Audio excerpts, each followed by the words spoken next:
Hello everyone, welcome to concept clarity and tricks. आज हम discuss करने वाले हैं salient feature of Indian constitution का लास्ट पार्ट, जहां हम बात करेंगे सोर्सेज ऑफ इंडियन कॉन्स्टिट्यूशन, जिसमें हम देखेंगे कि हमने कॉन्स्टिट्यूशन के किस पार्ट को कहां से लिया है।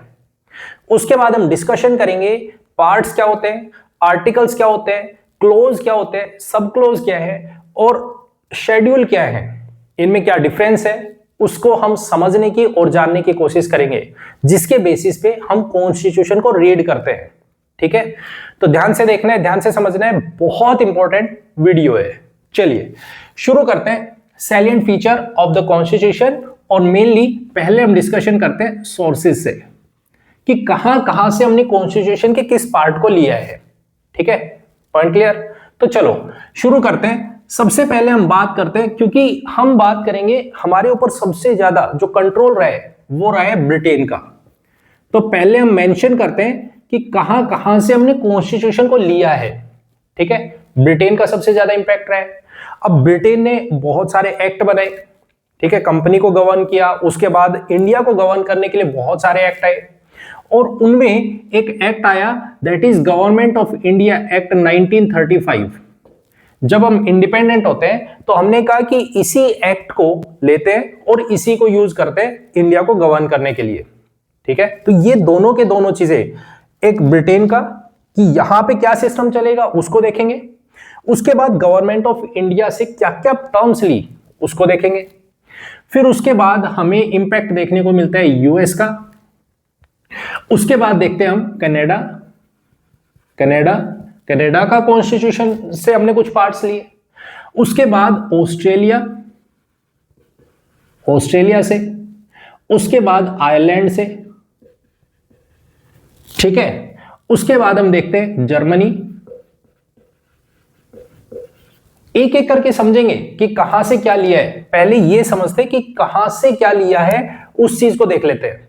ठीक है, पॉइंट क्लियर? जर्मनी के बाद हमें देखने को मिलते हैं यूएसएसआर, उसके बाद हमें फ्रेंच, देन हमें देखने को मिलता है साउथ अफ्रीका, और लास्ट में हम देखते हैं जापान। ठीक है, हमारे पास मेनली 11 कंट्रीज है, जहां से 10 कंट्रीज है, एक गवर्नमेंट ऑफ इंडिया एक्ट है, यहां से हमने मेनली हमारा कॉन्स्टिट्यूशन लिया है। ठीक है, पहला ब्रिटेन हो गया, गवर्नमेंट ऑफ इंडिया एक्ट हो गया, यूएस हो गया, कनाडा हो गया, ऑस्ट्रेलिया हो गया, आयरलैंड हो गया, then Germany, then USSR, then जो उस टाइम में यूएसएसआर था अब रशिया हो गया। ठीक है, फ्रेंच हो गया, South Africa, and then Japan. ठीक है, एक एक करके समझेंगे कि क्यों लिया और कहां से लिया है। ठीक है, उसको याद भी करेंगे। ठीक है, तो देखो सबसे पहले हम बात करते हैं ब्रिटेन की। ठीक है, ब्रिटेन से हम क्या ले सकते थे, सोचो, क्योंकि हमने ये चीज डिस्कशन की, दो चीजें, एक यूएस के बारे में और एक ब्रिटेन के बारे में, जहां हमने देखा कि ब्रिटेन में जो सुप्रीमेसी है वो किसकी है? ब्रिटेन में सुप्रीमेसी है पार्लियामेंट की, पार्लियामेंट्री सुप्रीमेसी है। और यूएस की बात करें तो यहां पे जुडिशियल सुप्रीमेसी, जुडिशियरी सुप्रीमेसी है। तो डेफिनेट है हम यूएस से ऐसे पार्ट लेंगे जो जुडिशियरी के लिए इंपॉर्टेंट होंगे, और ब्रिटेन से ऐसे पार्ट लेंगे जो कि किसके लिए होंगे? पार्लियामेंट की बात करेंगे। ठीक है, तो अब इस चीज को देख लेते हैं कि ब्रिटेन में कौन कौन से पार्ट्स लिए।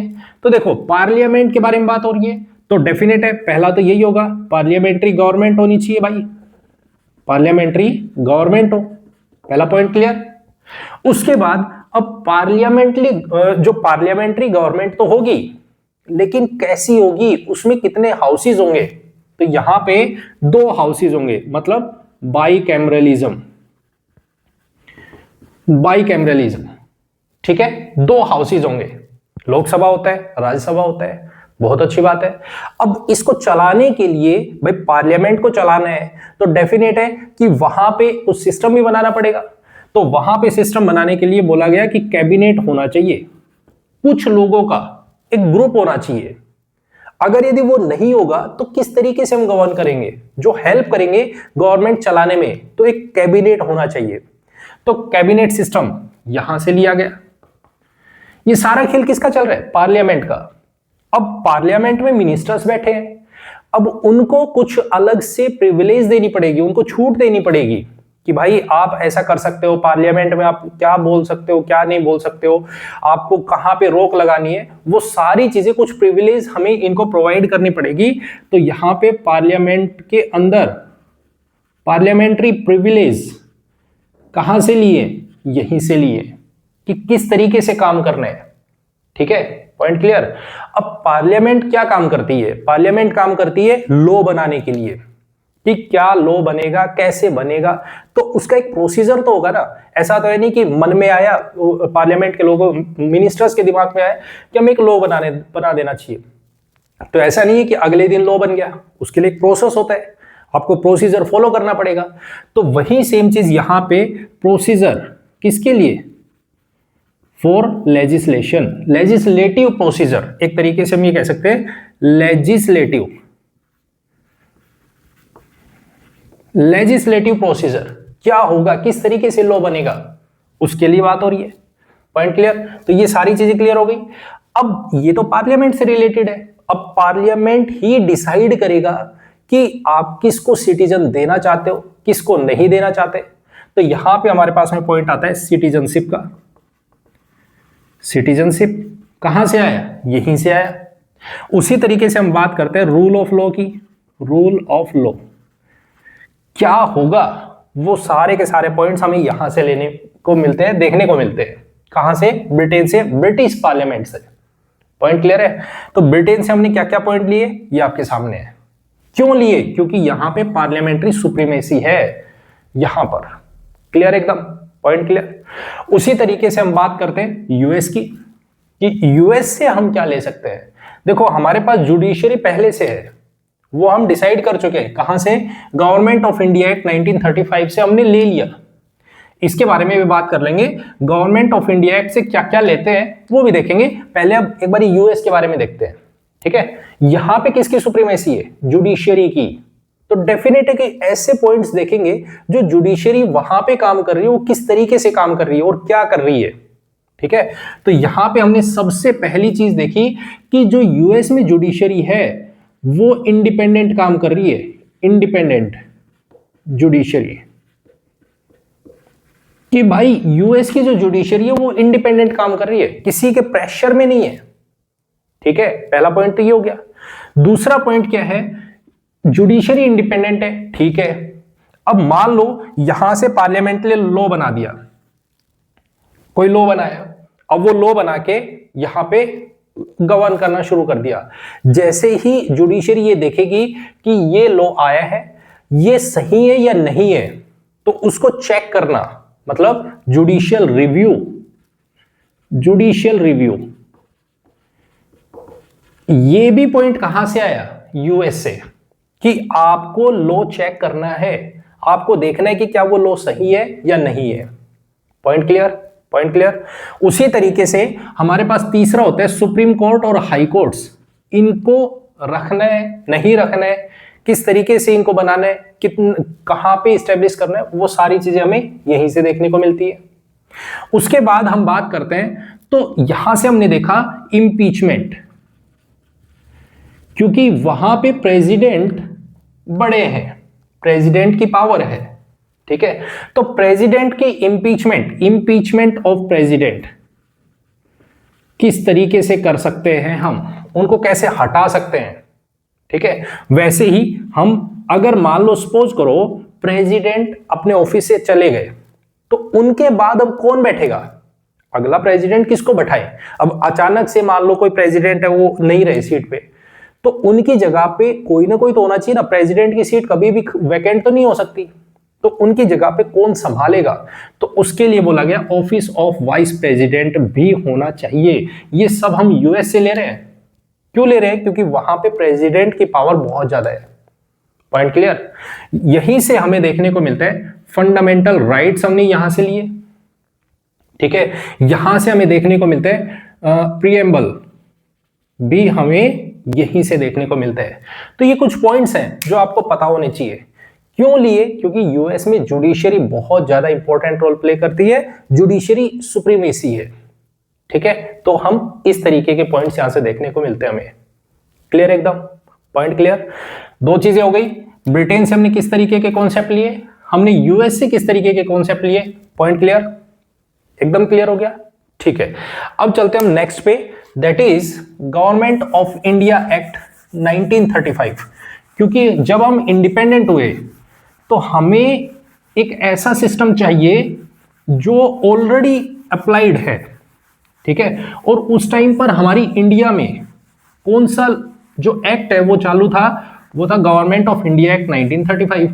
तो बोला गया कि जब तक हमारा खुद का कॉन्स्टिट्यूशन नहीं बन जाता, खुद का कॉन्स्टिट्यूशन नहीं आ जाता, तब तक हम इसी एक्ट को फॉलो करेंगे और इसी एक्ट के बेसिस पे रूल करेंगे, गवर्न करेंगे।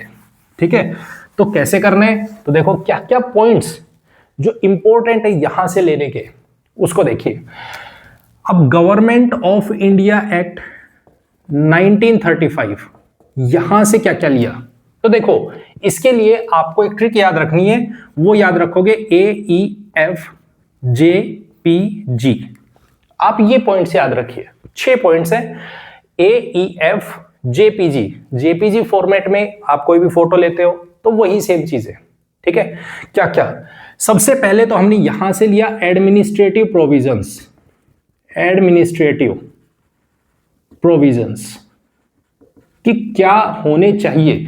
मेन चीज जो यहां से ध्यान रखोगे आप, वो ध्यान रखोगे कि ये कहता है कि भाई देखो हम एक ऐसी गवर्नमेंट बनाएंगे, ध्यान से समझना, फिर उसके बाद एक एक पॉइंट आप नोट कर सकते हो।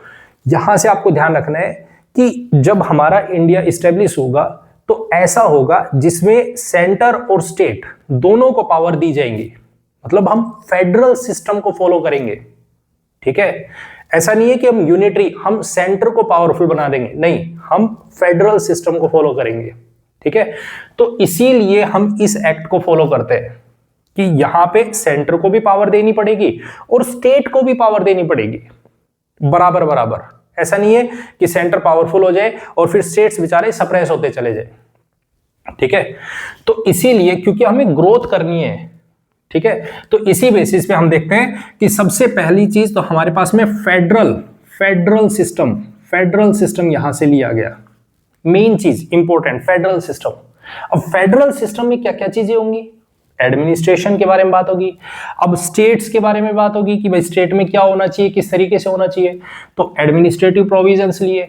दूसरा, अगर मान लो किसी भी तरीके की कोई भी प्रॉब्लम आ जाती है, कोई भी प्रॉब्लम, तो किस तरीके से आपको काम करना है, कैसे करना है, पावर सेंटर के हाथ में चली जाएगी, तो उसके लिए इमरजेंसी प्रोविजंस।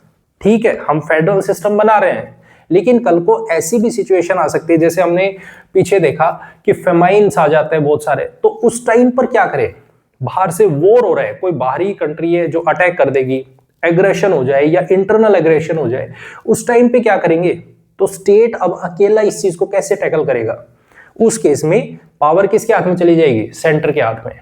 तो इमरजेंसी प्रोविजंस हमने यहीं से लिए। ठीक है, उसी तरीके से हम बात करें जुडिशियरी, ध्यान दो, जुडिशियल जो पावर्स हैं कि किस तरीके से जुडिशियल रिव्यू होगा, जुडिशरी इंडिपेंडेंट होगी, वो हम यूएस से ले रहे हैं, लेकिन जुडिशरी का कॉन्सेप्ट ऐसा नहीं है, हमने वहां से बोरो किए हैं। जुडिशरी कहां से, गवर्नमेंट ऑफ इंडिया एक्ट 1935 से। Point clear. उसके बाद P for public service commission. ठीक है, जो सर्विसेज है सेंटर की और स्टेट की, वो किस तरीके से होंगी, वो कॉन्सेप्ट हम यहीं से लेके आते हैं। ठीक है, और लास्ट हमारे पास कह रहे हैं क्योंकि हमें फेडरल सिस्टम बनाने हैं, तो गवर्नर्स जो स्टेट है वहां पे भी गवर्नर बैठेगा, उसको गवर्न करने के लिए, स्टेट को गवर्न करने के लिए कौन होगा, गवर्नर। ठीक है, तो ऑफिस ऑफ गवर्नर, ये सारे के सारे पॉइंट्स हमने कहां से लिए, गवर्नमेंट ऑफ इंडिया एक्ट 1935 से। Point clear. तो ये हमारे पास में थर्ड पॉइंट। ब्रिटेन से क्या लिया है, समझ आ गया, गवर्नमेंट ऑफ इंडिया एक्ट से क्या लिया है, समझ आ गया, यूएस से क्या लिया है, समझ आ गया। ठीक है, अब बात करते हैं हमारे पास में नेक्स्ट है कनाडा। कैनेडियन कॉन्स्टिट्यूशन से हमने क्या लिया है, तो देखो अब इस चीज को समझो। कैनेडियन कॉन्स्टिट्यूशन से, क्योंकि यहां पे आ रहा है सी, कनाडा, कनाडा मतलब यहां पे बात करेगा कि भाई देखो हमने ये तो बोल दिया हमने कि फेडरल सिस्टम होगा, ठीक है, लेकिन अब फेडरल सिस्टम किस तरीके का होगा? हमने ये बना दिया कि सेंटर को पावर दे दो, स्टेट को पावर दे दो, ठीक है, लेकिन हमें कुछ ऐसा करना पड़ेगा जिसकी वजह से कल को ऐसी नौबत आ सकती है कि स्टेट उस चीज को अच्छे से गवर्न ना कर पाए। तो ऐसे केस में हमें थोड़ी सी पावर ज्यादा देनी चाहिए, किसको? सेंटर को, ठीक है। तो ऐसे केस में हमारे पास में यहां पे बोला गया कनेडियन कॉन्स्टिट्यूशन में कि हमें ऐसा सिस्टम बनाना है, फेडरल सिस्टम तो ठीक है, लेकिन स्ट्रॉन्ग सेंटर बनाना है, स्ट्रॉन्ग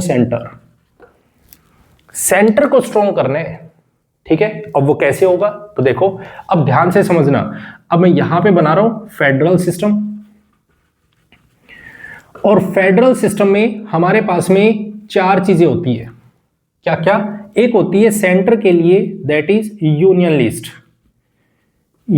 लिस्ट, जहां पे काम करेगी यूनियन, सेंटर काम करेगा। दूसरा होता है स्टेट्स के लिए, जिसको हम बोलते हैं स्टेट लिस्ट, जहां पे काम करेगा स्टेट, ठीक है। ये दोनों पॉइंट्स हमें दिए गए गवर्नमेंट ऑफ इंडिया एक्ट 1935 में, कि सेंटर के लिए हम एक ऐसी लिस्ट बना के रखेंगे, सेंटर इन पॉइंट्स पे काम करेगा, स्टेट इन पॉइंट्स पे काम करेगा। ये दोनों की दोनों लिस्ट हमें दी गई कहां से? 1935 के एक्ट से, ठीक है। अब बची क्या? अब बची हमारे पास में कॉन्करेंट लिस्ट, जहां पे सेंटर प्लस स्टेट दोनों के दोनों काम करेंगे, सेंटर भी काम करेगा और स्टेट भी काम करेगा। और दूसरी तरफ एक है हमारे पास में, जिसको क्या बोलते हैं हमारे पास में? रेजिडुअरी पावर, मतलब अभी फिलहाल के लिए नहीं है, आगे आने वाले टाइम में ऐसे कोई भी पॉइंट्स आ सकते हैं, ऐसे कॉन्सेप्ट्स आ सकते हैं जो अभी फिलहाल हमारे दिमाग में नहीं है, आगे आएंगे तो उन पर कौन लॉ बनाएगा, ठीक है। तो यहां पे क्या बोल रहे हैं? इस कॉन्स्टिट्यूशन में बोला है कि सेंटर को स्ट्रॉन्ग बनाने है, सेंटर स्ट्रॉन्ग होना चाहिए।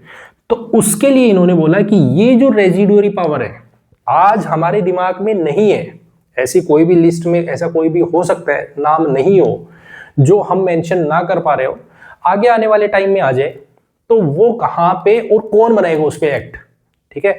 तो उसके लिए बोला सेंटर को ही पावरफुल बना दो, केवल और केवल सेंटर बनाएगा, ठीक है। तो उसके लिए हमारे पास क्या बोला? सेंटर यहां पे रूल बनाएगा। तो रेजिडुअरी पावर्स जो होंगी वो किसके हाथ में आ गई? सेंटर के हाथ में। मतलब ध्यान दो, रेजिडुअरी पावर कहां से ली गई है? कैनेडियन कॉन्स्टिट्यूशन से, ठीक है। कनाडा के कॉन्स्टिट्यूशन से रेजिडुअरी पावर्स को लिया गया है। Point clear? अब नेक्स्ट पॉइंट समझना, ऑफिस ऑफ गवर्नर, ये है हमारे पास में कहां पे? गवर्नमेंट ऑफ इंडिया एक्ट 1935 में, कि भाई होना चाहिए, ऑफिस होना चाहिए, लेकिन आएगा कहां से? गवर्नर आएगा कहां से, ठीक है। पॉइंट क्या बोल रहे हैं? सेंटर स्ट्रॉन्ग, ठीक है। तो अब गवर्नर कौन है? जैसे प्रेसिडेंट होता है वो फर्स्ट पर्सन है कंट्री का, वैसे ही गवर्नर कौन होता है? फर्स्ट पर्सन स्टेट का। अब इस बंदे की अपॉइंटमेंट की जाएगी, ध्यान से देखो, इस बंदे की अपॉइंटमेंट होगी, गवर्नर की अपॉइंटमेंट होगी किसके द्वारा? By centre, appointment of governor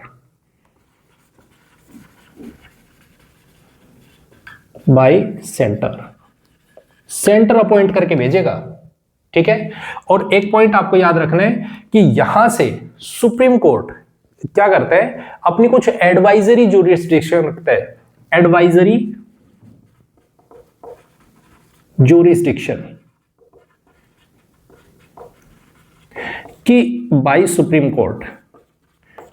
court कुछ एडवाइस करेगा, ठीक है। तो एडवाइजरी ज्यूरिसडिक्शन, ये पॉइंट भी बोला गया कैनेडियन कॉन्स्टिट्यूशन से हमने लिए है, ठीक है। तो यहां से हमने 4 पॉइंट लिए। पहला, federal system with strong centre, ठीक है। दूसरा, स्ट्रॉन्ग सेंटर बनाने के लिए रेजिडुअरी पावर्स को हमने थोप दिया किसके पास में? सेंटर के पास में, कि इन पर जो एक्ट बनेगा वो आप बनाओगे। ठीक है। उसके बाद गवर्नर की जो अपॉइंटमेंट होगी वो सेंटर करेगा, ठीक है। और चौथा, सुप्रीम कोर्ट की ज्यूरिसडिक्शन कौन सी होगी? एडवाइजरी। ध्यान रखना, ज्यूरिसडिक्शन अलग अलग है, वो हम आगे चल के पढ़ेंगे। ओरिजिनल ज्यूरिसडिक्शन क्या होती है, एपेलेट ज्यूरिसडिक्शन क्या होती है, वो सब चीजें हम आगे देखेंगे। यहां एडवाइजरी ज्यूरिसडिक्शन की बात हो रही है, ठीक है। Point clear? ठीक है। अब चलते हैं हमारे पास में next, that is Australia. Australia पे आ गए। ऑस्ट्रेलिया से हमने क्या लिया? देखो, ऑस्ट्रेलिया क्या काम करेगा? ऑस्ट्रेलिया ऐसी कंट्री है जहां पे वो बीच बचाव करेगी। बीच बचाव का मतलब है, जैसे मान लो सपोज करो कि इन्हीं दो के बीच में बहस हो जाए कि भाई मैं स्ट्रॉन्ग, मैं स्ट्रॉन्ग, मैं स्ट्रॉन्ग, आपको इस तरीके से देखना है। ऑस्ट्रेलिया देखेगा, जहां हमने ऑस्ट्रेलिया से क्या क्या लिया है, तो हमने देखा कि ऑस्ट्रेलिया एक ऐसी जगह पे बैठा है जो ये कर रहा है कि भाई कहीं दो लोग हैं जो लड़ाई कर रहे हैं, तो उनके बीच में क्या कर रहे हैं? सुलझाव कर रहे हैं कि भाई देखो कुछ नहीं रखा इन फालतू की बातों में, बैठ के मीटिंग करो, आप बैठो, बातें करो और मैटर को सुलझाओ, ठीक है। तो इस तरीके का काम ऑस्ट्रेलिया से हमने कॉन्स्टिट्यूशन से लिया। क्या क्या? देखो, पहली चीज हमने देखा, सेंटर की एक लिस्ट है जो अपना लॉ बनाएगा, स्टेट के पास एक लिस्ट है जो अपना लॉ बनाएगी। एक ऐसी भी पावर है जहां पे आगे के लिए इन फ्यूचर हमें समझ नहीं आ रहा है, तो ऐसी रेजिड्यूरी पावर, उन पर केवल और केवल सेंटर लॉ बनाएगा। बोले ठीक है, लेकिन कुछ ऐसे भी तो एरियाज हैं जो कॉमन है सेंटर के भी और स्टेट के भी, जहां पे सेंटर भी लॉ बना सकता है और स्टेट भी लॉ बना सकता है। वो कौन बनाएगा? वो कहां से आएंगे? तो ये वाली चीज ली हमने, कॉन्करेंट लिस्ट। जो कॉन्करेंट लिस्ट है, जहां पे हमने सेंटर प्लस स्टेट दोनों के दोनों लॉ बनाएंगे, ये वाला पार्ट, ये लिया हमने ऑस्ट्रेलिया से। ध्यान रखना, फेडरल सिस्टम में 3 तरीके के पार्ट का डिवीजन हुआ है। सेंटर और स्टेट हमने 1935 के एक्ट से, रेजिड्यूरी पावर्स कनाडा के कॉन्स्टिट्यूशन से, और कॉन्करेंट लिस्ट का पॉइंट हमने ऑस्ट्रेलिया के पॉइंट से। पॉइंट क्लियर हो गया? पॉइंट क्लियर हो गया? कोई डाउट तो नहीं है? ठीक है। अब हमने क्या बोला है? बीच बचाव करेंगे, बैठेंगे कि डिस्कशन करो, बातें करो। तो अब मान लो कई बार ऐसा होता है पार्लियामेंट के बीच में, लोकसभा कोई भी बिल आ रहा है तो लोकसभा के पास जाएगा, कोई भी, फिर उसके बाद वो राज्यसभा के पास जा रहा है। अब उनके बीच में डिस्कशन नहीं हुआ, दोनों के बीच में एक कॉन्सेंसस पे नहीं पहुंचे कि भाई ठीक है हम इस चीज को अलाउ करते हैं, नहीं बन पाई बातें, तो ये क्या करेंगे? बिठाओ, दोनों को बिठाओ, मतलब जॉइंट सीटिंग। जॉइंट सीटिंग का कॉन्सेप्ट कहां से आता है? ऑस्ट्रेलिया के कॉन्स्टिट्यूशन से। Point clear? जॉइंट सीटिंग का कॉन्सेप्ट कहां से आया? ऑस्ट्रेलिया के कॉन्स्टिट्यूशन से। फिर उसके बाद अब ट्रेड करना है, हमें सामान लेके जाना है एक जगह से दूसरी जगह, टेरिटरी के अंदर, इंडिया की टेरिटरी में, तो हम कैसे लेके जाएं? क्या हम एक स्टेट से दूसरे स्टेट जा सकते हैं? नहीं जा सकते। तो उसके लिए trade and commerce, trade, freedom of trade, एक तरीके से ये कह सकते हो फ्रीडम ऑफ ट्रेड, ठीक है। उसके बाद में हम कॉमर्स की बात करते हैं, ट्रेड एंड कॉमर्स, इंटरकोर्स, ये सारी की सारी चीजें हमने कहां से लिए? ऑस्ट्रेलिया के कॉन्स्टिट्यूशन से। देखेंगे ये कौन से पार्ट में, ये भी देखेंगे अभी हम। Point clear? Point clear? तो 3 चीजें क्लियर हो गई, government of India act, Canada के कॉन्स्टिट्यूशन, ऑस्ट्रेलिया का कॉन्स्टिट्यूशन। क्लियर? तो ये वाला पॉइंट भी क्लियर हो गया। अब बात करते हैं हम आयरलैंड के कॉन्स्टिट्यूशन की। देखो, आयरलैंड से क्या लेंगे? देखिए, अब समझना भी इस चीज को। आयरलैंड का कॉन्स्टिट्यूशन हमें बताएगा कि भाई देखो, हम ऐसा कंट्री बनाएंगे, हम ऐसी कंट्री को इस्टेब्लिश करेंगे जहां पे स्टेट वेलफेयर के बारे में सोचेगा, लोगों के वेलफेयर के बारे में, कि हमें जो काम करना है या जैसे भी हमें काम करना है वो किस तरीके से करना है, लोगों को ज्यादा बेनिफिट देना है या फिर स्टेट को ज्यादा बेनिफिट देना है। जैसे हमने कंपनी के बारे में देखा कि कंपनी क्या कर रही है, लोगों का क्या हो रहा है कोई मतलब नहीं हमें, हमें मतलब है अपने प्रॉफिट से, अपना बेनिफिट होना चाहिए, ठीक है। लेकिन अब जब पावर स्टेट के हाथ में आती है, जब पावर गवर्नमेंट के हाथ में आएगी, तो गवर्नमेंट क्या सोचेगी, वेलफेयर, जितना ज्यादा से ज्यादा वेलफेयर हो वो देखना है। ठीक है, तो यहां से हम डिस्कशन करते हैं आयरलैंड का। आयरलैंड, ठीक है, देखिए यहां से हमने कॉन्सेप्ट लिया डीपीएसपीज का, directive principles of state policies, जो हमारा पार्ट नंबर 4 होगा, वो हमने कहां से लिया है, आयरलैंड से। ठीक है, पॉइंट क्लियर।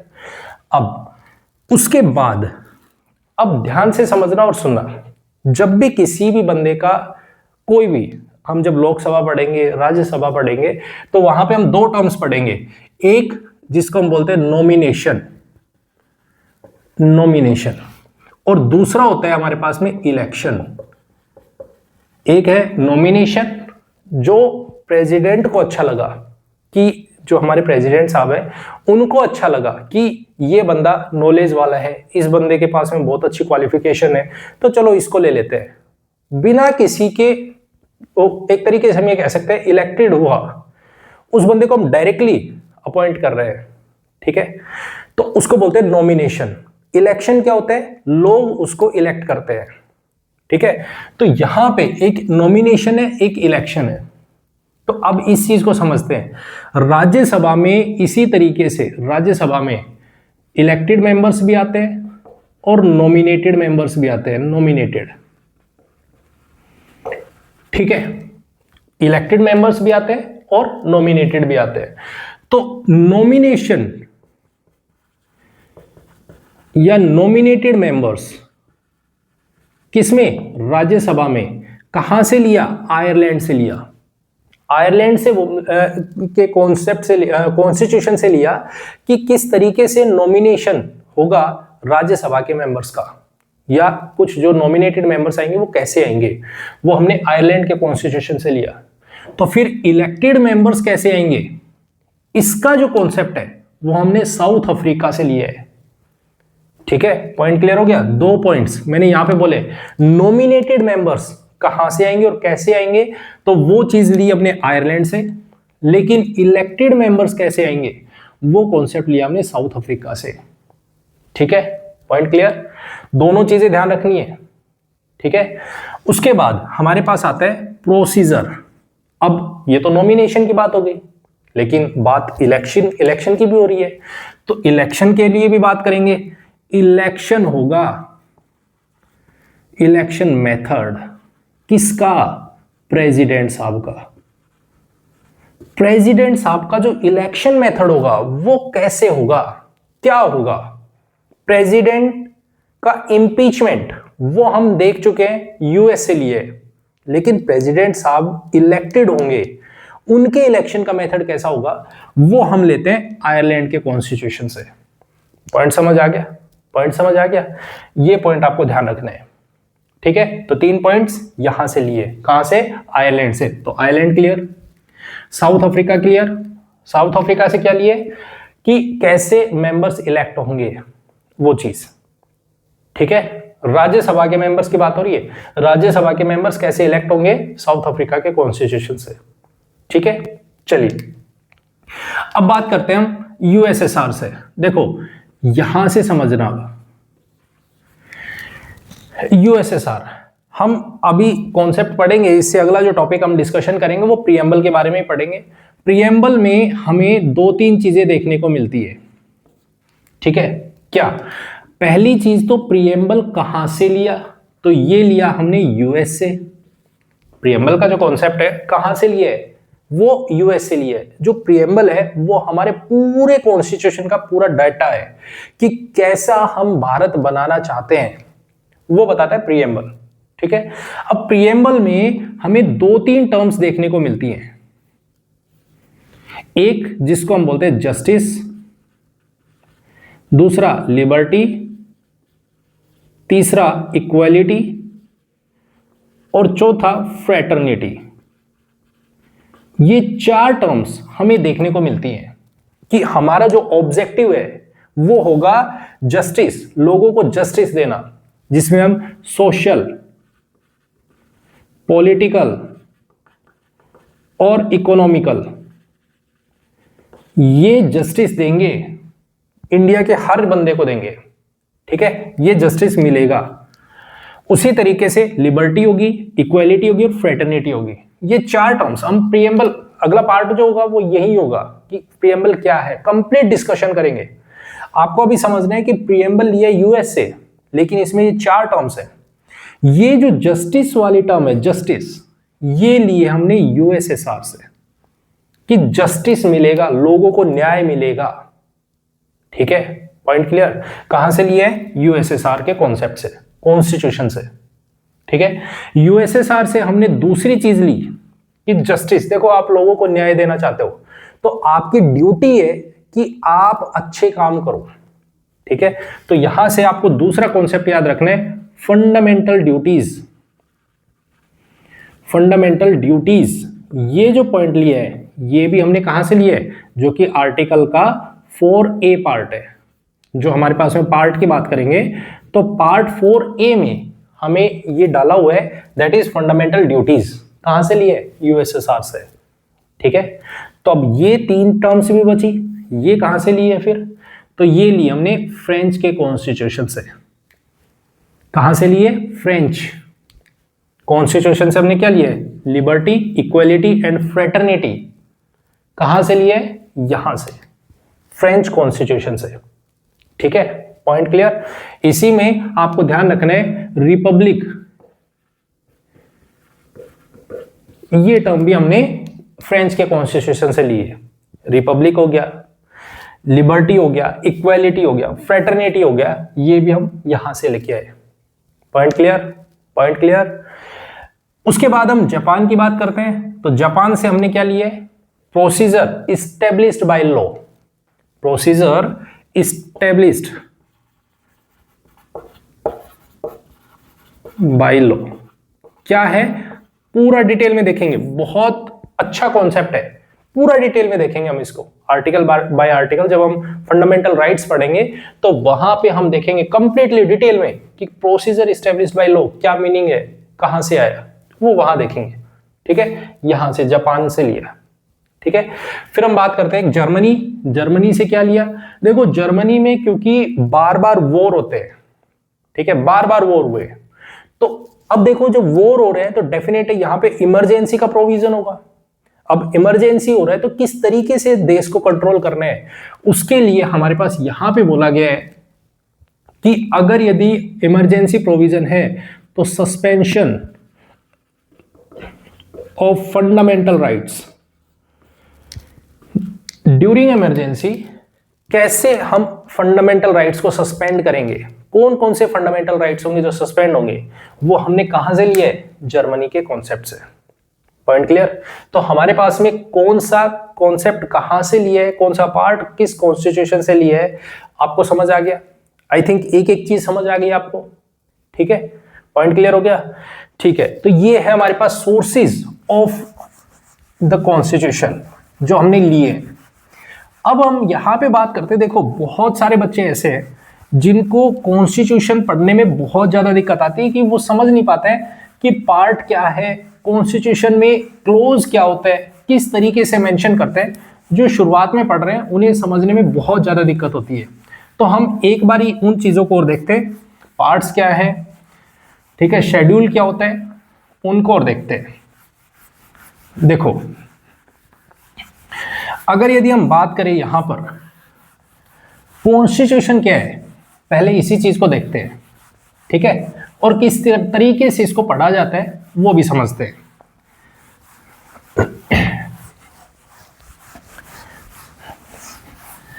देखो समझने की कोशिश करते हैं। जैसे आप ये समझिएगा कि कॉन्स्टिट्यूशन उसी एक सिमिलर तरीके से है जैसा हमारे पास एक कोई किताब है, आप कोई भी बुक लेके आए। ठीक है, जब आप एक बुक लेके आओगे तो सबसे पहले उस बुक को जब देखोगे तो डेफिनेट उस बुक के ऊपर कोई नाम होगा कि ये फला नाम की ये बुक है और ये आपके सामने रखी हुई है। अब आप लेके आए तो डेफिनेट उसको पढ़ने के लिए लाए होगे। ठीक है, तो जैसे आप उसको खोलोगे तो आपको सबसे पहले उस पे एक प्रीफेस करके लिखा होगा जो इंडिकेट करता है सबसे पहले बुक का नाम होगा। ठीक है, उसके बाद जब आप खोलोगे तो आपको प्रीफेस देखने को मिलता है। कि उसमें मेंशन होगा कि इस किताब में जब आप ये किताब पढ़ना शुरू करोगे और आप ये किताब पढ़ के जाओगे तो आपको क्या चीज सीखने को मिलेगी, क्या चीज देखने को मिलती है। जो कंप्लीट बुक का जो निचोड़ होगा वो निचोड़ हमें प्रीफेस में देखने को मिलता है। ठीक है, पॉइंट क्लियर। उसके बाद हम अगली चीज देखते हैं, इंडेक्स।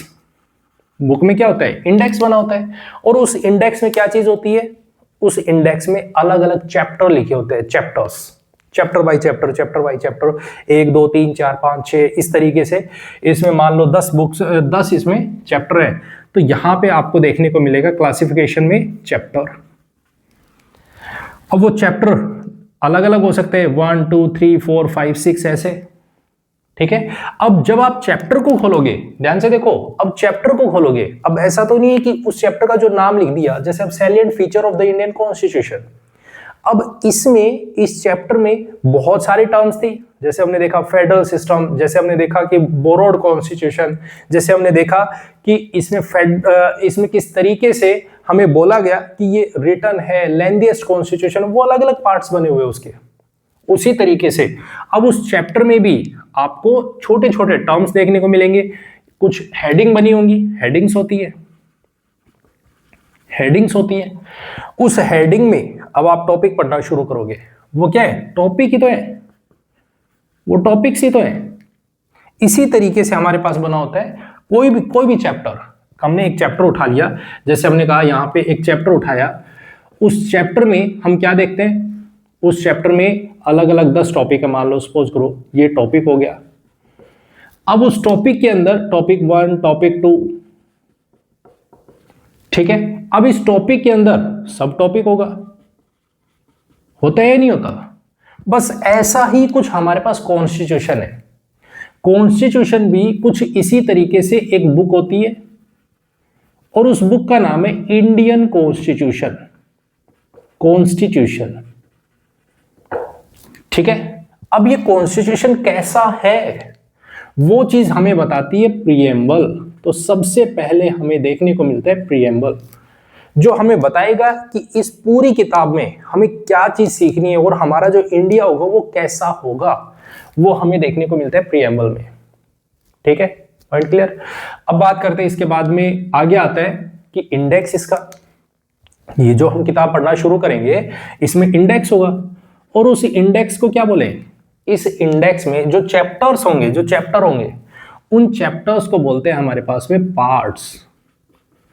ये हैं पार्ट्स, जहां पे हमें 22 पार्ट देखने को मिलेंगे, 22 पार्ट्स। मतलब एक तरीके से ये जो किताब है, कॉन्स्टिट्यूशन जो किताब है, उस किताब में 22 चैप्टर हैं, 22 चैप्टर। ठीक है, पॉइंट क्लियर है। कैसे हैं अभी देखेंगे, उनकी लिस्ट हम देखेंगे। अभी 22 चैप्टर्स हमें देखने को मिलेंगे। अब 22 चैप्टर, एक एक करके सब चैप्टर देखेंगे। अब उस चैप्टर में, उसमें से एक पार्ट कोई सा भी, पहला जैसे यूनियन एंड इट्स टेरिटरी। अब उस चैप्टर में कुछ तो टॉपिक्स होंगे, कुछ टॉपिक्स होंगे ना, तो फिर इसमें जो टॉपिक्स होंगे उनको बोलते हैं आर्टिकल्स। ये आर्टिकल एक्चुअल में क्या है, पार्ट का जो पार्ट है, एक तरीके से पूरा चैप्टर है, पार्ट क्या है, पूरा चैप्टर।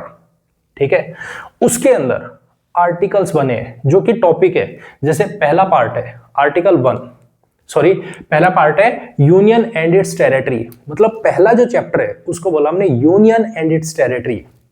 ठीक है, अब उसमें 4 आर्टिकल है, मतलब 4 टॉपिक है, फिर उनको डिस्कशन करना शुरू करेंगे। अब उस आर्टिकल में हो सकते हैं, अब ऐसा थोड़ी है कि पूरा का पूरा आर्टिकल एक ही है, अब उसमें कुछ टॉपिक्स भी बनेंगे, उस आर्टिकल का कुछ पार्ट बनेगा, जो टॉपिक है उसका सब टॉपिक होगा, तो सब टॉपिक को बोलते हैं क्लोज। जो सब टॉपिक होगा उसको क्या बोलेंगे, क्लोज। अब क्लोज में भी कुछ छोटा पार्ट आ सकते हैं, उसको बोलते हैं सब क्लोज। पहले इस चीज को बहुत ध्यान से समझना है, बहुत ज्यादा ध्यान से। पार्ट्स के बाद आर्टिकल, आर्टिकल के बाद क्लोज, और क्लोज का भी छोटा पार्ट जिसको हम बोलते हैं सब क्लोज। ठीक है, पार्ट सबसे बड़ा जो कि एक तरीके से चैप्टर है, दूसरा आर्टिकल, आर्टिकल जो कि मेन मेन टॉपिक है। अब उस टॉपिक को डिस्कशन करना शुरू करोगे। टॉपिक के अंदर एक छोटा टॉपिक निकल के आ गया, जैसे मान लो सपोज करो मैंने कह दिया कि भाई हमने कहा कि ब्रिटेन के कॉन्स्टिट्यूशन से हमने ये पार्ट लिया, तो ब्रिटेन का कॉन्स्टिट्यूशन ये है, ये टॉपिक हो गया। अब क्यों लिया, ये एक सब टॉपिक हो गया इसका। क्यों लिया उसको देखा हमने, क्या क्या लिया ये भी एक टॉपिक हो गया। तो सब टॉपिक एक तरीके से हम ये कह रहे हैं। तो वैसा ही आर्टिकल टॉपिक है, उसका सब टॉपिक क्लोज है। अब उस क्लोज के अंदर भी कुछ छोटा पार्ट होगा, उसको बोलते हैं सब क्लोज। देखेंगे अभी इसको कैसे मेंशन करना है, बहुत इंपॉर्टेंट है, क्योंकि आपको जब कॉन्स्टिट्यूशन पढ़ना पड़ेगा तो आपको ये छोटी छोटी चीजें हैं जो समझ आनी चाहिए, ताकि कॉन्स्टिट्यूशन पढ़ने में या इंडियन पॉलिटी को पढ़ने में आपके लिए बहुत ज्यादा आसानी होगी। ठीक है, तो देखो पहले ये सारी चीजें समझ जाओ, उसके बाद आपको कॉन्स्टिट्यूशन या पॉलिटी पढ़ने में बिल्कुल भी डाउट नहीं होगा, बिल्कुल भी कंफ्यूजन नहीं होगा। ठीक है, तो समझिएगा। सबसे पहले हम बात कर रहे हैं पार्ट्स की। पार्ट्स को हमेशा रिप्रेजेंट करते हैं, लिखते हैं किसमें लिखते हैं, तो इनको रोमन लेटर्स में लिखते हैं, हमेशा रोमन लेटर्स, जैसे 1 2 3 4 5 ऐसे लिखेंगे। किसी को भी हम ऐसे नहीं लिखेंगे 1 2 3 4, नहीं, ये रिप्रेजेंटेशन नहीं है। पार्ट्स का जो रिप्रेजेंटेशन होगा वो होगा रोमन लेटर्स में, पहला पॉइंट। ठीक है, पॉइंट क्लियर। दूसरी चीज, अब बात करते हैं हमारे पास आर्टिकल की। आर्टिकल्स को लिखते हैं आर्टिकल 1, आर्टिकल 2 इस तरीके से न्यूमेरिक नंबर में।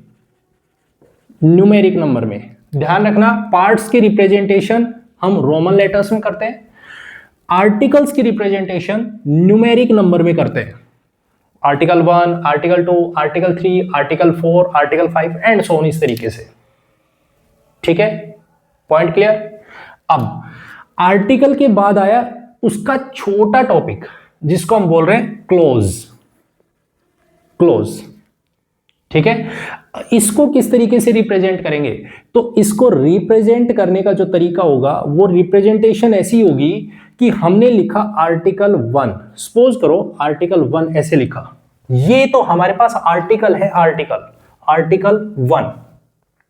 ठीक है, लेकिन अब इसके अंदर ब्रैकेट में मेंशन करेंगे आर्टिकल 1 का क्लोज ए। ध्यान रखना, ये शॉर्ट लेटर्स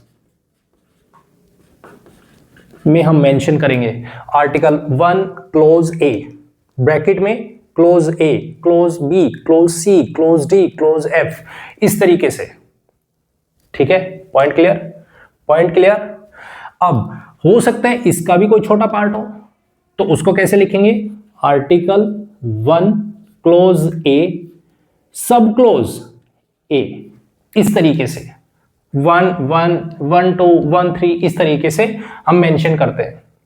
ठीक है, तो ध्यान रखना इस चीज को, ये हमारे पास में क्लोज है, ये रिप्रेजेंटेशन क्लोज का है, ये रिप्रेजेंटेशन आर्टिकल्स का है, ये रिप्रेजेंटेशन पार्ट्स का है। अब इसमें एक चीज और समझनी है, कुछ जगह पे हमें आर्टिकल लिखे मिलेंगे आर्टिकल 1A। सपोज करो मैंने एक ऐसा एग्जांपल लिया, जैसे हम पंचायत के बारे में पढ़ेंगे, म्यूनिसिपैलिटीज पढ़ेंगे, तो वहां पे देखने को मिलेगा आर्टिकल 243A, 243B।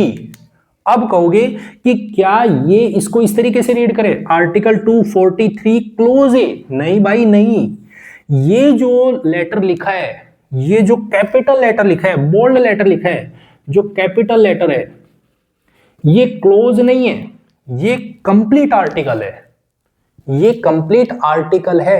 ध्यान से सुनो इस बात को, आपके सामने जो ये इस तरीके का रिप्रेजेंटेशन होगा, रिप्रेजेंटेशन है आर्टिकल 1A, ये कंप्लीट आर्टिकल है, कंप्लीट। लेकिन अगर इसी को मैं लिख दूं article 1 close A, this is close, article का एक टॉपिक बन गया, ये आर्टिकल क्लोज ए है। ये बहुत इंपॉर्टेंट बात है, बहुत ज्यादा इंपॉर्टेंट, क्योंकि इससे आपको कॉन्सेप्ट जो कॉन्स्टिट्यूशन समझने में आएगा वो बहुत अलग मजा आने वाले हैं, बहुत अलग। पॉइंट समझ आ गया? पॉइंट समझ आ गया? तो ये चीज आपको ध्यान रखनी है कि जब भी आप रिप्रेजेंटेशन करोगे तो पार्ट्स का रिप्रेजेंटेशन रोमन लेटर्स में, आर्टिकल्स का रिप्रेजेंटेशन न्यूमेरिक लेटर्स में, क्लोज ब्रैकेट के अंदर, ब्रैकेट में, विदाउट ब्रैकेट मेंशनिंग नहीं होगी, विदाउट ब्रैकेट नहीं आएंगे, ब्रैकेट के अंदर आएगा, ठीक है। उसके बाद सब क्लोज एंड सो ऑन। एक पॉइंट बचता है जिसको हम बोलते हैं शेड्यूल। शेड्यूल ये क्या है? शेड्यूल वो चीज है, अब हमने कॉन्स्टिट्यूशन में बहुत डिटेल में लिखा है, बहुत डिटेल में। अब कुछ ऐसी चीजें हैं, जैसे हमने यहां पे लिखा, सबसे पहला ही पार्ट है यूनियन एंड इट्स टेरिटरी, और उसका आर्टिकल 1 हमें डिफाइन करता है कि स्टेट्स हैं, 28 स्टेट्स है, उसमें यूटीज भी हैं। अब अगर उनका नाम यहां पे लिखेंगे, पार्ट्स में लिखेंगे, आर्टिकल बाय आर्टिकल लिखेंगे, तो हमारे लिए बहुत लेंदी कॉन्स्टिट्यूशन बन जाएगा, बहुत लेंदी। तो ऐसे केस में हम क्या करते हैं कि हमने कुछ पार्ट्स, कुछ ऐसी चीजें जिनको कॉन्स्टिट्यूशन, मेन कॉन्स्टिट्यूशन में इंक्लूड ना करने की बजाय हमने उसको अलग से लिखा है, ठीक है, कॉन्स्टिट्यूशन से बाहर लिखा है। जैसे किसकी ओथ आपको कब कहां दिलवानी है, कौन दिलवाएगा, तो पूरे का पूरा पार्ट शेड्यूल में दिया हुआ है। प्रेसिडेंट, वाइस प्रेसिडेंट और गवर्नर, उनकी जो ओथ है, क्योंकि वो बड़े हैं, वो हमारे देश के पहले लोग हैं, उनके लिए हमने कॉन्स्टिट्यूशन में जगह दी है। बाकी की सबकी ओथ हमने कहां दी है? शेड्यूल में, ठीक है। तो शेड्यूल कहां है? कॉन्स्टिट्यूशन का ही पार्ट है, लेकिन यहां पे अलग से चीजें लिखी हुई है। Point clear? तो इस तरीके से हम एक एक करके अब समझते हैं कि पार्ट्स कौन कौन से, कितने पार्ट्स हैं, वो देखते हैं, उनके नाम देखते हैं। उसके बाद हम शेड्यूल देखेंगे कि कौन से शेड्यूल है और कौन से, जो 12 शेड्यूल है कौन कौन से, और जो हमारे पास में 22 पार्ट्स हैं वो कौन कौन से, उनको और देखते हैं। और फिर हम यहां से salient features of Indian constitution को पूरी तरह से खत्म कर देंगे, ठीक है। आई होप आपको ये रिप्रेजेंटेशन समझ आ गई। अगर रिप्रेजेंटेशन समझ आ गई तो आपके लिए कॉन्स्टिट्यूशन पढ़ना बहुत आसान हो जाएगा, बहुत ज्यादा, ठीक है। तो देखो, शुरू करते हैं अब लास्ट चीज, दैट इज पार्ट्स। एक एक चीज आपको टिप्स पे होनी चाहिए, क्योंकि अगर आप इस चीज को याद कर लोगे तो आपके लिए बार बार ये समझना कि किस पार्ट में कौन सा, और डायरेक्ट क्वेश्चंस पूछे जाते हैं यहां से कि बताइए इस पार्ट में क्या चीज लिखी हुई है, क्या चीज मेंशन है, वो बताइए, ठीक है। तो देखो, लास्ट थिंग है पार्ट्स। मतलब एक तरीके से हम ये देख रहे हैं कॉन्स्टिट्यूशन के सभी चैप्टर्स के नाम देखने में, ठीक है। Point clear? तो देखो, पार्ट फर्स्ट की बात करते हैं, union and it's territory. Union and it's territory हमारे पास ये है पहला पार्ट। सेकंड पार्ट की बात करते हैं, तो सेकंड पार्ट में हमें क्या देखने को मिलेगा? सिटीजनशिप, सिटीजनशिप, ठीक है। थर्ड पार्ट, इसमें हमें देखने को मिलते हैं फंडामेंटल राइट्स। फोर्थ पार्ट, इसमें हमें देखने को मिलते हैं डीपीएसपीज। फोर्थ ए में हमें देखने को मिलते हैं फंडामेंटल ड्यूटीज। अब ध्यान दो इस तरीके से कि ये आया हमारे पास में, हमने रोमन लेटर्स में मेंशन किए। क्यों? क्योंकि पार्ट्स को हम रोमन लेटर में लिखेंगे। अब ये जो ए है ये अलग से, क्योंकि ये पहले ओरिजिनली नहीं था कॉन्स्टिट्यूशन में, इसको हमने बाद में इंक्लूड किया है। कब किए वो हम देखेंगे। 4 पार्ट्स जो हमने बाद में ऐड किए हैं, कौन कौन से किए वो देखेंगे हम, ठीक है। Point clear? फिर फंडामेंटल ड्यूटीज, उसके बाद हमारे पास 6th, ये 4th हो गया, ये 5th, यूनियन गवर्नमेंट के बारे में बात कर रहे हैं, सेंट्रल गवर्नमेंट होगी। 6th, जिसमें बोला गया हमारे पास स्टेट गवर्नमेंट होगी, क्योंकि हम बात किसकी कर रहे हैं? फेडरल सिस्टम की बात कर रहे हैं, तो यूनियन गवर्नमेंट होगी, स्टेट गवर्नमेंट होगी। 7th की बात करते हैं, तो 7th को हमने हटा दिया, डिलीट कर दिया, ये हमारे कॉन्स्टिट्यूशन का पार्ट नहीं है, अब फिलहाल नहीं है, ओरिजिनली था लेकिन इसको हटा दिया, ठीक है। उसके बाद 8th की बात करते हैं, इसमें बात की है यूनियन टेरिटरीज की। यूनियन टेरिटरीज होंगी, कौन कौन सी होंगी, उस पर किसका गवर्नमेंट, कौन रूल करेगा, उसको कौन गवर्न करेगा, उसके बारे में हमें यूनियन टेरिटरीज को देखने को मिलता है 8th पार्ट में। 9th पार्ट है जो हमें बताता है किसके बारे में, पंचायत के बारे में, पंचायत। ठीक है, अब 9A और 9B जहां भी आपको इस तरीके के टर्म्स देखने को मिलती है तो डेफिनेटली समझ लेना वो चीज हमारे पास टाइम पीरियड उसको डाला गया है, ओरिजिनल कॉन्स्टिट्यूशन में नहीं थी वो चीज। ठीक है, अमेंडमेंट किया होगा तब डाली है, क्या अमेंडमेंट किया है वो देखेंगे। तो यहां पे हमें देखने को मिलता है पंचायत 9th में, पंचायत के बाद म्यूनिसिपैलिटीज, म्यूनिसिपैलिटीज और इसमें कोऑपरेटिव्स, कोऑपरेटिव्स। ठीक है, 9 हो गए। उसके बाद हमारे पास 10th में हमें देखने को मिलता है scheduled areas and scheduled tribes, scheduled areas and scheduled tribes. ठीक है, 11 की बात करते हैं, 11, 12, 13, 14, 14A, 15 और 16। ठीक है, इनको हम एक छोटी सी ट्रिक से देखते हैं, और एक ट्रिक है जिसको आप याद रख सकते हो, वो है that is read from the start, from the start to end please. आपको एक छोटी सी ट्रिक याद रखनी है, read from the start to end please. Read, read से रिलेशन, किसके रिलेशन, सेंटर के बीच में और स्टेट के बीच में क्या रिलेशन होंगे, कैसे रिलेशन होंगे, उनके बारे में डिस्कशन करता है part 11। Part 12 F for finance, finance का मतलब क्या हो गया, फाइनेंस प्रॉपर्टी। ठीक है, शूट्स क्या है वो देखेंगे, कौन से आर्टिकल से कौन से आर्टिकल में आएगा वो देखेंगे, फाइनेंस। ठीक है, द टी से क्या होगा, तो यहां पे हम बात करेंगे trade, trade and commerce, intercourse, intercourse के बारे में। ठीक है, तो क्या होता है वो सब देखेंगे हम इसमें। उसके बाद start, start say that is 14th, start का मतलब सर्विस, एस का मतलब सर्विस, और ये सर्विस कौन सी, commission service, public service commissions या services under centre and the state. ठीक है, जिसमें हम पीएससीज की बात करेंगे, यूनियन पब्लिक सर्विस कमीशन की बात करेंगे, ऑल इंडिया सर्विसेज की बात करेंगे, वो सारी सारी कहां आती है, पार्ट 14 में। पार्ट 14A टी से tribunal, tribunals.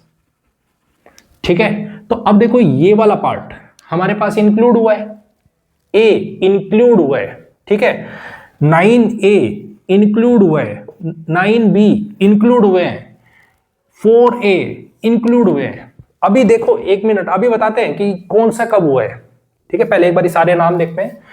E4 that is emergency, sorry election, E4 election, यहां पे हमारे पास इलेक्शंस।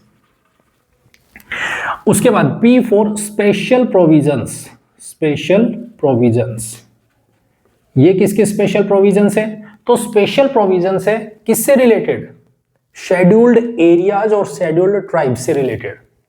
ठीक है, ये जो प्रोविजंस है, सॉरी ये हमारे पास स्पेशल प्रोविजंस है किससे रिलेटेड, ये हमारे पास में कुछ classes, certain classes, certain classes, जिसमें हम बात करेंगे एससी एसटीज की, ओबीसी के बारे में, ईडब्ल्यूएस के बारे में। तो वो जो डिस्कशन है वो हमारे पास पार्ट 16 में की है। ठीक है, पॉइंट क्लियर, तो ये आपको ध्यान रखना है। बात करते हैं पार्ट 17 की, यहां पे मेंशन करते हैं part 17, part 18, part 19, part 20, part 21, part 22। ठीक है, इसके लिए आप एक छोटी सी ट्रिक याद रखोगे, दैट इज LEMATS। ठीक है, LEMATS, लिमिट्स, लिमिट्स, लिमिट्स में क्या, सबसे पहले ऑफिशियल लैंग्वेज, ऑफिशियल लैंग्वेज। ठीक है, E4 emergency provisions, emergency provisions कहां पे है? 18th में, 18th पार्ट में। उसके बाद M फॉर मिसलेनियस, इसमें बहुत सारे टॉपिक्स हैं जिसमें एडमिनिस्ट्रेशन को किस तरीके से गवर्न करना है, जितने भी ट्राइबल एरियाज हो गए और कुछ और ऐसे हैं जैसे आसाम हो गया, मेघालय हो गया, त्रिपुरा हो गया, उनके किस तरीके के एडमिनिस्ट्रेशन के बारे में बात हो रही है, वो सारी चीजें यहाँ पे। इसके बाद हमें 20 में देखने को मिलता है अमेंडमेंट, किसमें? कॉन्स्टिट्यूशन में अमेंडमेंट कैसे कर सकते हैं, तो वो पार्ट 20 का हिस्सा है। पार्ट 21 जो कि हमें क्या बताता है? टी फॉर दैट इज ऐसी जगह ट्रांजिशनल या टेम्पररी, ऐसे प्रोविजंस है जो टेम्पररी हैं, टेम्पररी प्रोविजंस है, ट्रांजिशनल प्रोविजंस है, ठीक है। और S for short titles, short titles, commencement and so on, वो सारी चीजें हमें कहां पे देखने को मिलती है? पार्ट 22 में। Point clear? तो ये हमारे पास चीजें हैं। अब देखो ये जो हमने मेंशन किया कि ये कहां पे आया, ये अब ये जो दो पार्ट है, ये जो दो पार्ट है, पार्ट 4A और पार्ट 14A, ये दोनों के दोनों ऐड किए गए हमारे पास में 42nd अमेंडमेंट एक्ट CAA 1976 में। पार्ट 4A और पार्ट 14A दोनों को ऐड किया गया 42nd अमेंडमेंट एक्ट से।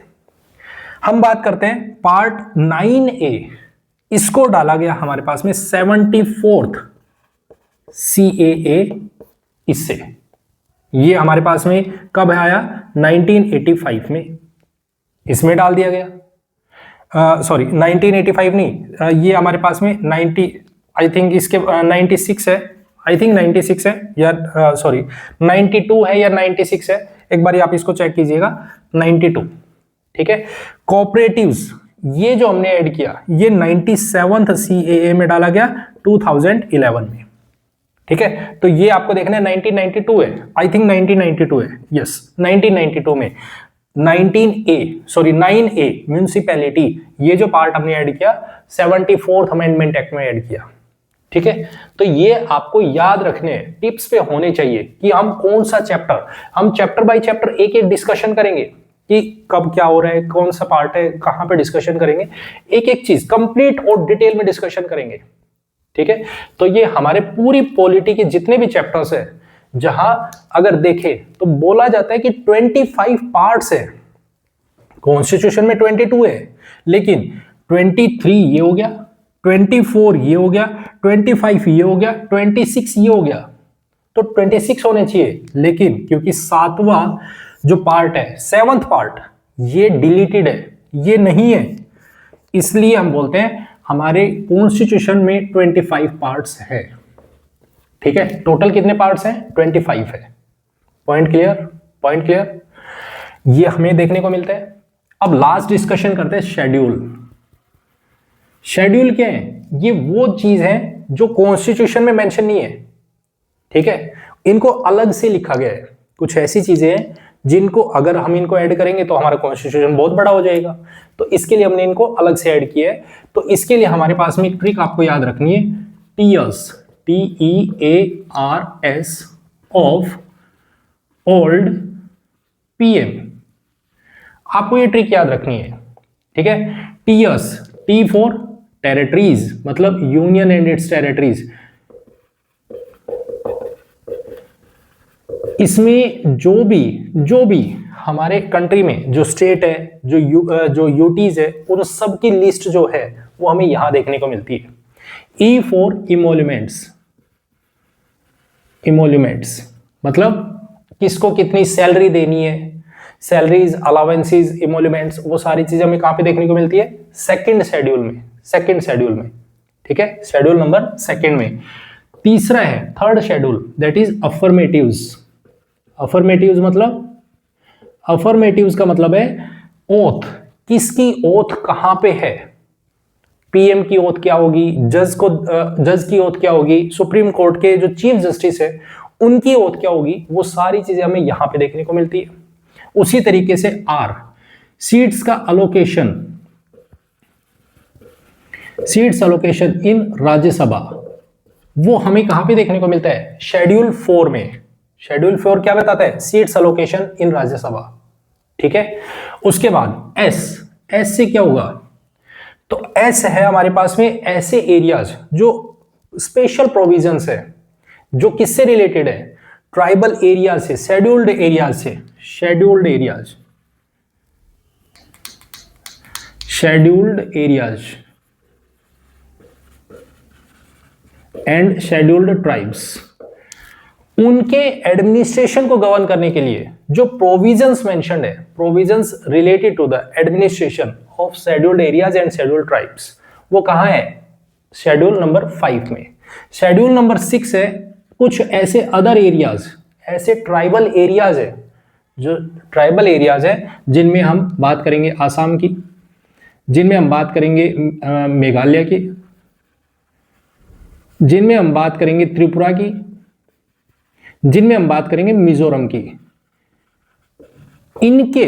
इन स्टेट्स की जो भी हमारे पास में एक तरीके से एडमिनिस्ट्रेशन को गवर्न करने के लिए जो प्रोविजंस है, वो हमें इस पार्ट में इस शेड्यूल में देखने को मिलेंगे, शेड्यूल नंबर 6 में।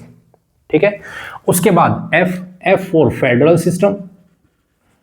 और फेडरल सिस्टम क्या है? यहां पे हमें union list, state list, concurrent list, ये हमें देखने को मिलती है इस पार्ट में। ठीक है, पॉइंट क्लियर। फिर आता है हमारे पास में O means official language. L for land reforms. अब देखना, ध्यान से सुनना और समझना। लैंड रिफॉर्म्स ये है हमारे पास में 8 पार्ट्स, 1 2 3 4 5 6 7 8, सॉरी शेड्यूल, 8 शेड्यूल है। ये हमें ओरिजिनल कॉन्स्टिट्यूशन में देखने को मिलते हैं। ओरिजिनली 8 पार्ट्स ओरिजिनल कॉन्स्टिट्यूशन में थे। ये जो बाकी के 4 हैं, इनको हमने टाइम बाय टाइम इनको ऐड किए। ये हमारे पास पहले नहीं थे, बाद में ऐड किए। तो डेफिनेट है इनसे रिलेटेड कोई ना कोई तो अमेंडमेंट हुआ होगा। तो हमें यहां पे लैंड रिफॉर्म, ये फर्स्ट CAA हमें देखने को मिलता है, फर्स्ट CAA। ठीक है, कब हुआ? 1951 में। ठीक है, उसके बाद आता है डी फॉर डिस्क्वालिफिकेशन। नेक्स्ट। ठीक है, ये कब आता है? तो ये आता है 52nd में, 52nd CAA 1985 में, डिस्क्वालिफिकेशन। ठीक है, कि किस तरीके से कोई भी बंदा पार्लियामेंट का मेंबर है या मेंबर ऑफ पार्लियामेंट या स्टेट लेजिस्लेचर का है, वो कैसे डिस्क्वालीफाई हो सकता है, उसके बारे में मेंशन है। P फॉर पंचायत्स और M फॉर म्यूनिसिपैलिटीज। ठीक है, पंचायत ये वाला, और ये आता है हमारे पास में, पंचायत आता है 73rd CAA 1992, और ये आता है 74th CAA 1992, constitutional amendment act 1992 में। ठीक है, तो इस तरीके से जाके हमारे पास पूरा का पूरा कॉन्स्टिट्यूशन बनता है, कंप्लीट कॉन्स्टिट्यूशन। ठीक है, पॉइंट क्लियर। तो ये है हमारा complete discussion, salient features of the constitution.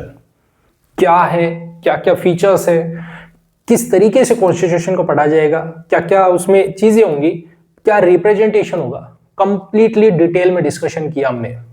I hope आपको ये वीडियो अच्छी लगी तो इसे लाइक, कमेंट एंड शेयर जरूर करें। चैनल को सब्सक्राइब नहीं किया है तो प्लीज चैनल को सब्सक्राइब जरूर करें। मिलते हैं नेक्स्ट वीडियो में। Thank you very much and have a nice day. Bye bye, take care.